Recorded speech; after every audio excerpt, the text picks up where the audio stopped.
An exercise for the thoracic spine, so this sort of part of the back, and very simple. You want to kneel, put the hands in sort of just in front of the knees, and this is to lock the lower back out. So you want to try to avoid this sort of movement with the lower back. You want to keep the lower back in a neutral position and where it is, so find neutral.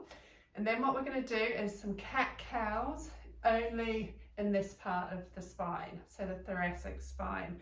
So it might be very, feel as if you're not really doing anything. You might not feel that anything's happening. The movements might be tiny. This is okay. You've got to start somewhere, and it's just about waking up those muscles and that part of the body in order to move the vertebra, the muscles of the spine, one at a time.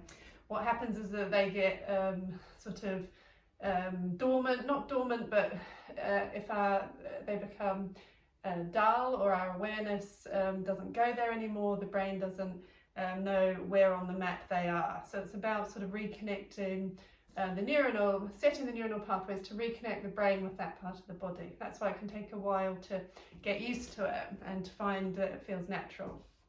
So let's start. So we're going to just simply send the message from the brain to this first vertebra here, this bone of the spine, to move forwards.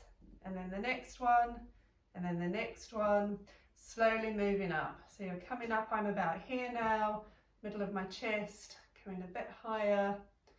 And then we're stopping about here, so we're not doing the neck, we're just doing the thoracic spine. And then we're going to reverse it, so starting at the top, moving this vertebra in, and then this one.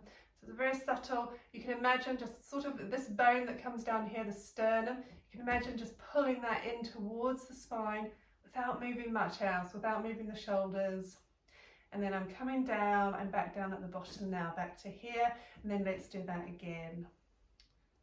So starting off one, the next one. Now I can feel them moving one at a time, but it took me a long time, a couple of years to sort of feel it, because it's very subtle. And now I'm going to reverse that, moving back this way. It takes a bit of concentration. Now, if I wasn't doing it in a subtle way, sort of micro way, the macro movement would look more like this.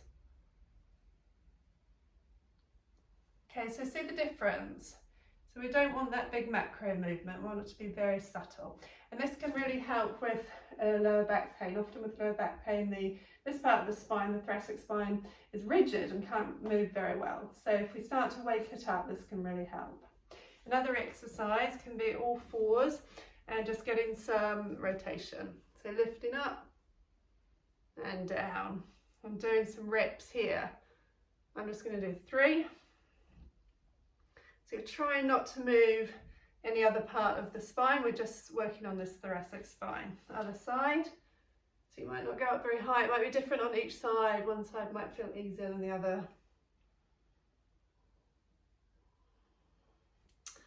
And there we go, mobility for the upper back.